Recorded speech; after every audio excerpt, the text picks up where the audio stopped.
Right now, at an FBI lab in Delaware County, forensic experts are sorting through over 1 million photographs to see if they can identify any more victims in one of the biggest child porn busts in U.S. history. It was a teenage victim with the courage to come forward who helped the FBI crack the case. And now, in a CBS 3 exclusive, the young woman investigators are calling a hero talks about her years in darkness and her decision to break her silence.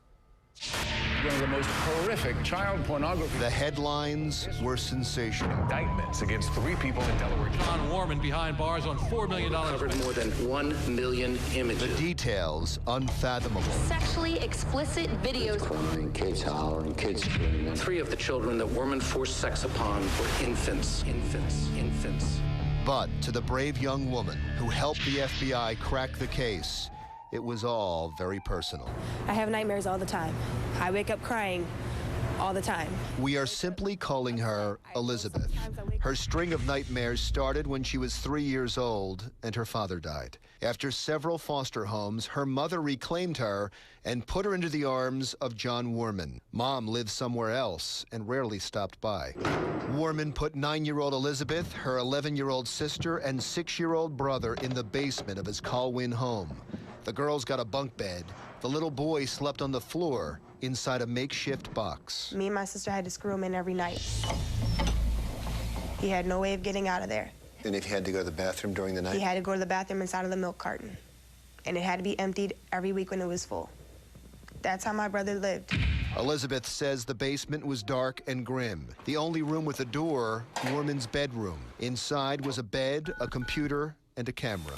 Whenever we walked inside of his room, I always had full clothes on. Sometimes he would sit there and tell me, okay, well, pull my pants down. He would take a picture. Okay, well, lift up my shirt. He would take a picture. Okay, well, turn around. He would take a picture. When Elizabeth turned 10, she says the pictures weren't enough. When it started out, he just had me do the oral. Within a year, Elizabeth says she was forced to do much more, and all on videotape. How often, like during a week, did he have sex with you? 7 days in a week, most likely 4 days out the week. It was constant. It was always constant. Elizabeth says she was never allowed to play with other kids. She was never allowed to use the phone.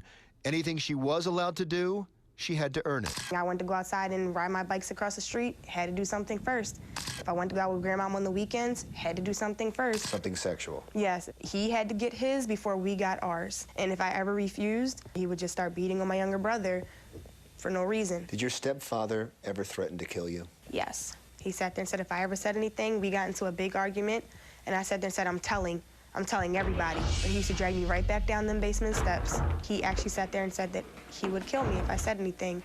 And from then on, I wasn't gonna open up my mouth. For 8 years, Elizabeth went to school every day, and she never let on about the horror at home.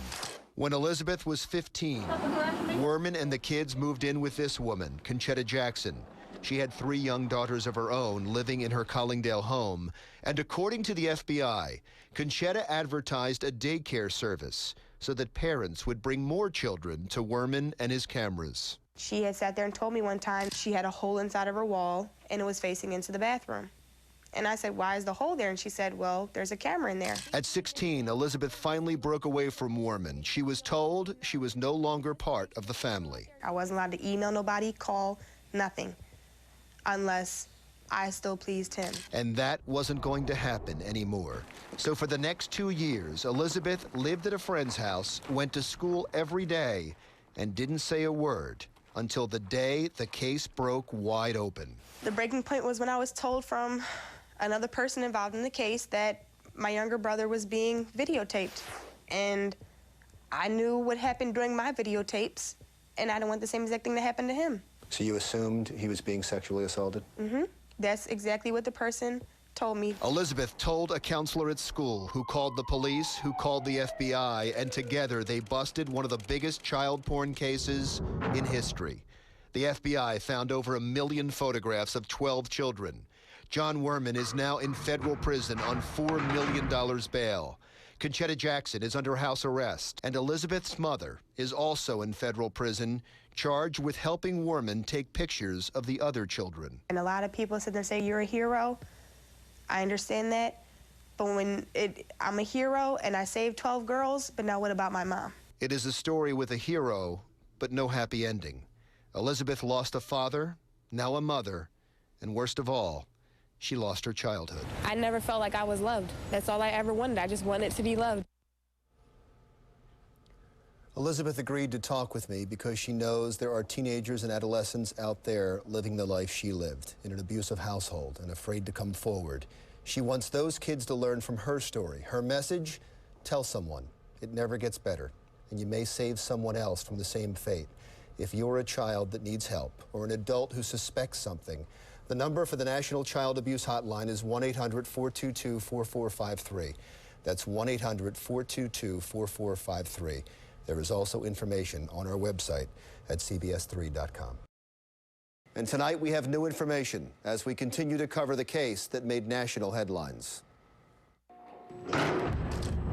In Colwyn, a quiet suburban neighborhood inside a modest home, something unspeakable was happening in the basement. Sometimes he would sit there and tell me, okay, well, pull my pants down. He would take a picture. Okay, well, lift up my shirt. He would take a picture. Okay, well, turn around. He would take a picture. We are calling her Elizabeth, I have nightmares all the time. the teenager who came forward and helped the FBI crack one of the biggest child porn cases in U.S. history. They say the man taking the pictures was 39-year-old John Worman. Agents found over 1 million photographs. There was also video of Worman having sex with the children, including Elizabeth, starting when she was 10 years old. I used to scream it all the time. You're not my dad, you're not my dad. I used to sometimes run out of the front door. I used to get pulled back in, and I used to get sat on. I have very bad asthma. He used to stir up asthma attacks sitting on me. No kid should ever have to go through that. Worman is now in federal prison and will stay there for the rest of his life if found guilty. But so many questions remain. How did Elizabeth end up in the clutches of John Worman? CYS should have came and checked up on us. It's upsetting because to me it feels like no one really cared about us. CYS is Delaware County Youth Services, and they have a history with Elizabeth. She was 3 when her father died in 1991, and CYS put her and her brother and sister in foster homes. 4 years later, her mother, Dorothy Prodzik, asked for and got the children back and put them in the hands of Worman. Mom lives somewhere else, and no one checked the living arrangements. I thought that's what you were supposed to do. The second a child comes out of foster care, okay, wherever they're going, at least check and make sure everything's okay. If CYS had checked the Colwyn house, they would have found that the children were with Worman and that he had no legal custody. Just this, a handwritten notarized letter saying Prodzik was giving the 3 children to Worman for a while. We showed the letter to the Delaware County DA. Can you just write up a document like this, get it notarized, and hand over your kids? You cannot. I'm not certain why that document was made, and again, that's part of our ongoing investigation. Investigators think that Prodzik may have taken the kids out of foster care to get to the federal money that was due them after their father's death. Do you have information that the mother basically sold these kids for the Social Security money? I am aware of that allegation. As the DA's investigation continues, there is a growing call for a change in the system. I can't even begin to tell you how angry. State Senator Anthony Williams is as sickened by the story as you are and wants to hold hearings in Harrisburg to look into the case and hire more social workers. I think what public hearings would do is highlight where the state can come in and give the county some help and assistance. So there may be some good that comes out of all this. But right now, it is difficult for Elizabeth to see any good at all. My father passed. That's not good. I was put into foster care. That's not good. I was raped. That's not good. What do I have to say good from my childhood? Elizabeth has a new personal tragedy to add to that list.